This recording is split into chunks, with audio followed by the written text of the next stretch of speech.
और सेनेट इंतखाबात की बात बड़े दिन से हो रही है, लेकिन पीटीआई के अंदर से आवाज़ें उठना बंद नहीं हो रही हैं। कल पता नहीं मेरा नंबर किसी ने किसी आंटी को दे दिया, मेरी बहन की दोस्त की वो अम्मी थी, वो पीटीआई की बहुत अरसे से कारकुन है और उन्होंने मुझे फ़ोन किया और अननोन नंबर था, मैंने उठा लिया। फिर वो बेचारी रोना शुरू हो गई। क्यों बहुत डिसअपॉइंटेड? वो कहती हैं कि चले मुझे ना देते टिकटें, मैंने इनके लिए जेलें काटी हैं, मैंने इनके लिए मारे खाई पुलिस से, मैं 15 साल से पार्टी के साथ एसोसिएटेड हूँ, लेकिन उनको भी ना दें जिनको दे रहे हैं। अच्छा जी, ये एक्चुअली तो which tells you कि ये बड़ी एक जनरल कंसेंसस है और ये फीलिंग है। आपको बताएं कि सेनेट इंतखाबात में तहरीक इंसाफ के उम्मीदवारों पर पार्टी के अंदर से उठने वाले एतराज़ात भी अभी तक जो है वो हल नहीं हो सके। कुछ आपने भी जिक्र कर दिया अब, और टिकट्स बांटने की कमेटियां बनाने के बावजूद भी वज़ीर आज़म इमरान खान को ये मामला खुद देखना पड़ रहे हैं और सेनेट के लिए उम्मीदवारों को टिकटें देने के लिए वज़ीर आज़म इमरान खान ने सीनियर वुज़रा और पार्टी रहनुमाओं पर मुश्तमिल कमेटियां बनाई थीं, जिन्होंने नाम फाइनल कर दिए, टिकट जारी हो गए, लेकिन फिर चारों सूबों और इस्लामाबाद से तहरीक इंसाफ के अंदर से एतराज़ सामने आने लगे और वो तो हम आपको बता ही रहे हैं। कारकुनों के दबाव पर एक आध टिकट वापस से तब्दील भी हो गया, लेकिन बस वो आयवाश ही था। लेकिन हालात इस नहज पर पहुंचते नजर आए कि वज़ीर आज़म इमरान खान को खैबर पख्तूनख्वा और पंजाब से नाराज लोगों से खुद मुलाकात करके मनाना पड़ा। सिंध के मेंबरान से भी कल रात वीडियो लिंक पर बात की और उनके गिले शिकवे सुने हैं। काबीना इजलास में भी यही जिक्र रहा। आखिरी इत्तलात तक कुछ लोगों के तहफ़्फ़ुज़ात अब भी बरकरार हैं। पाकिस्तान में सियासी जमातें शख्सियात के गिर्द घूमती हैं जिन्हें अटॉर्नी जनरल तलिस्माती शख्सियात का नाम देते हैं। वो जरदारी साहब हाँ, नवाज शरीफ हो या इमरान खान साहब हो। यही वजह है कि हर मुश्किल वक्त में इन शख्सियात को खुद आगे आना पड़ता है, जो जाहिर है कि किसी भी जमहूरी पार्टी के लिए कोई अच्छी बात नहीं है जहां प्रोग्रेस कर गई है जमहूरियत, लेकिन सर्टनली उसके लिए जमहूरियत का प्रोग्रेस करना भी ज़रूरी है। अब पता लग रहा है कि फैसल वोडा साहब की जो सिंध से नामजदगी है ना, उस पर सिंध वालों को खासे एतराज़ात सिंध के अलावा भी। हाँ। अच्छा जी, हमें ज्वाइन किया अहमद बिलाल महबूब जो प्रेसिडेंट हैं पिल्डेट के, उन्होंने और हमेशा अहमद साहब हमें एक्सप्लेन कर देते हैं कि एक्चुअली चीज़ किस तरह होनी चाहिए और अब किस तरह हो रही है। अहमद साहब बहुत बहुत शुक्रिया, आपने वक्त निकाला है। सबसे पहले तो हमें ये बता दें कि ये जो कंट्रोवर्सी होती है हमेशा ही होती है एक्चुअली, जब भी टिकट देने की बारी आती है सेनेट के लिए तो इस किस्म की बातें ज़रूर उठती हैं। आइडियली ये टिकट मिलना किसको चाहिए फ्रॉम एनी पार्टी? बहुत शुक्रिया। देखिए, पहली बात तो यह है, जब आप ये बयान कर रही थी कि पार्टी के अंदर बहुत सी ऐसी आवाज़ें उठ रही हैं, सवाल हो रहे हैं और वज़ीर आज़म को जो कि पार्टी के सरबराह हैं उनको फिर बजाते खुद उन लोगों के साथ एंगेज करना पड़ रहा है, तो मुझे ये महसूस हो रहा था कि ये कितनी अच्छी बात है, कितनी पॉजिटिव चीज़ है।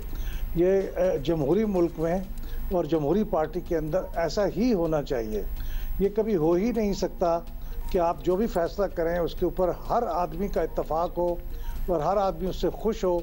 जितनी बड़ी पार्टी होगी, जितनी अवामी पार्टी होगी, जितनी पुरानी पार्टी होगी, उतना ही ज़्यादा उसके अंदर ऐसे सवालात पैदा होंगे, क्योंकि जो नशिस्तों की तादाद है वो तो बहुत महदूद होती है और अगर बड़ी पार्टी है तो उसके अंदर बड़ी तादाद में कारकुन होंगे जिन्होंने अपनी जज्बाती तौर पे भी अपने आप को बहुत इन्वेस्ट किया होता है पार्टी के अंदर, तो उनके सवाल होते हैं। तो ये बहुत अच्छी बात है, मुझे जमहूरियत के लिए बहुत अच्छा लग रहा है।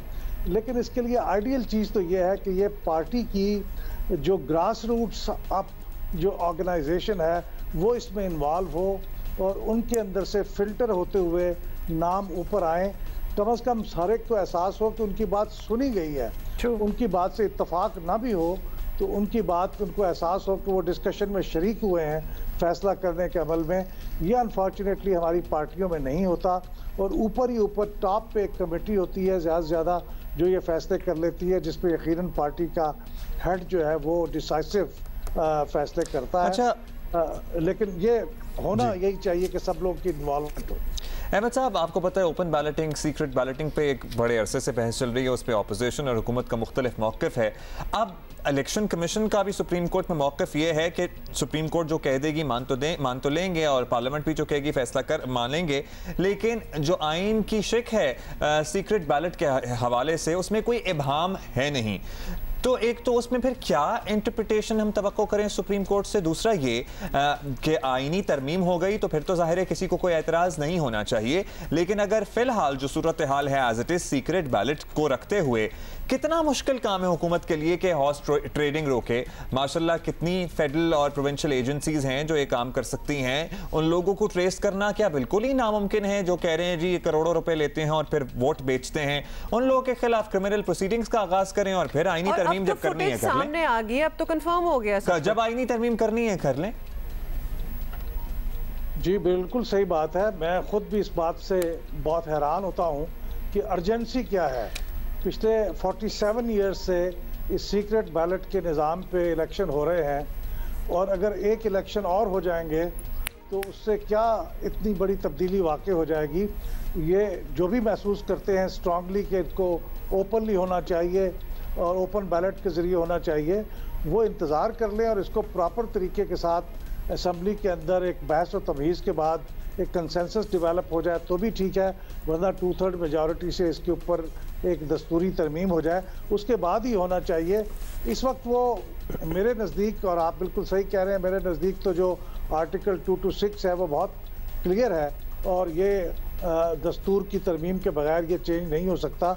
लेकिन इसके अंदर एक बारीक सा एक कानूनी नुक्ता है जिसकी वजह से PTI ने अदालत से कहा है कि वो इंटरप्रेट करे, लेकिन अदालत जब ये इंटरप्रेट करेगी तो इख्तलाफात उसके बावजूद बहुत से रहेंगे, तो उसके लिए बेहतरीन तरीका यही है कि इसको जो है दस्तूरी तरमीम के ज़रिए किया जाए। अब मुझे तो मुश्किल इसलिए भी लग रहा है कि अगर इन्होंने सुप्रीम कोर्ट ये कह भी दे कि कानून में तब्दीली के ज़रिए से भी ये मुमकिन है और वो ऑर्डिनेंस बरूए कार आ जाए, तो उसके बाद फिर इलेक्शन कमीशन को रूल्स बनाने पड़ेंगे।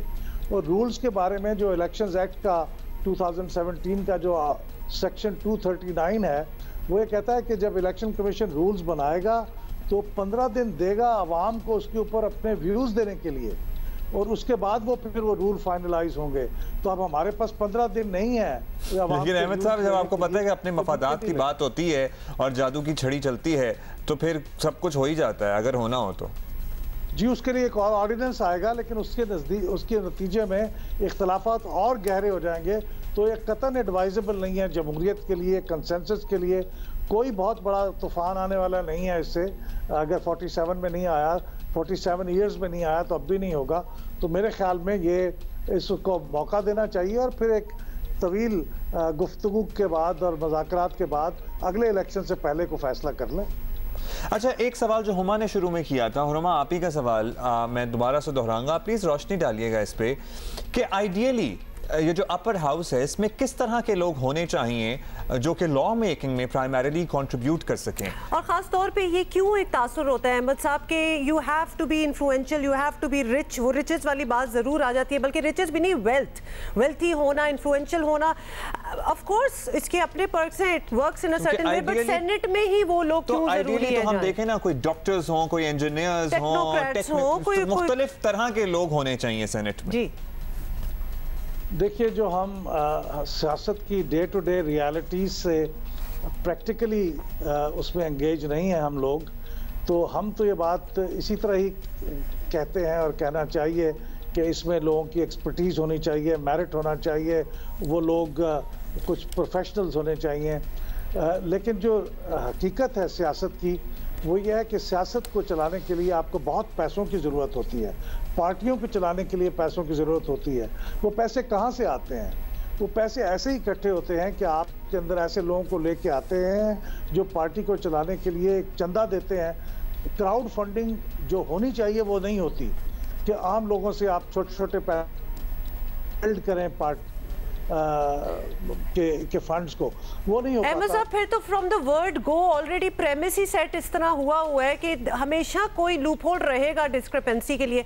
जल्दी से ये भी बता दीजिएगा, टाइम बड़ा कम हमारे पास रह गया है, कि टू द ले मैन अगर आवाम सिर्फ ये सोचे तो open balloting makes perfect sense कि ये सारी चीज़ें आपको डिसरिगार्ड करने के लिए कि कोई इस तरह लेन देन ना हो पैसों का, निकालने के लिए ओपन बैलेटिंग ही होनी चाहिए। अब जो लोग नहीं मान रहे, जो पार्टी इस बात पर नहीं मान रही, उनकी रीजनिंग क्या हो सकती है? Why wouldn't everybody agree on a system जो कि बिल्कुल साफ शफाफ हो, क्लियर हो, नजर आए? There's a thing called secrecy of vote as well and ballot as well. देखिए, जो क्विकली मैं बात कह सकता हूं कि उन पार्टियों की तो रीजनिंग वो पार्टियां बेहतर जानती हैं, क्योंकि पार्टियों ने अपनी पोजीशन को तो तौर पर समझ कि हमारे मुल्क की जमहूरियत के लिए बहुत ज़रूरी है कि हमारी पार्टियों की जो टॉप लीडरशिप है वो पार्टियों को जिस तरह से पूरी तरह से कंट्रोल करती हैं, उस कंट्रोल को कुछ कम होना चाहिए। और ये जो आप अगर पार्टियों के अंदर ये ओपन बैलेट कर देंगे तो फिर जो पार्टी की टॉप लीडरशिप की गिरफ्त है पार्टियों के ऊपर वो और भी सख्त हो जाएगी। और ये जो लेजिस्लेटर हैं फिर वो रोबोट बन जाएंगे कि जिस तरह से लीडरशिप आपको हुक्म दे आप उस तरह से वोट दें। इस वक्त उनको इंसान का अपना इख्तियार और अपना फैसला भी होना चाहिए। बहुत शुक्रिया आपका अहमद मूसा हमारे साथ मौजूद थे, सरबराह पेल्डाट। और हम ये पैसों की लेन देन हमारा मसला है, सीक्रेट बैलेट हमारा मसला नहीं है। मतलब है हमारे यहाँ तो ये भी है ना कि बिरयानी, हमारे यहाँ एक वैसे मजाक बना हुआ है कि जो बिरयानी की प्लेट पे हम वोट दे देते हैं, हम जैसे आवाम की बात कर रहे हैं, तो हमारा बस चलता है बिरयानी पे, किसी और का बस चलता है करोड़ों पे। might be done with good heart and good ideas, पूरा आपका होगा, लेकिन उसमें लूप होल्स इतने होते हैं कि वो मिसयूज होने के लिए प्राइम किस्म के चांसेस होते हैं, एंड आई फील कि this is one of them. But anyway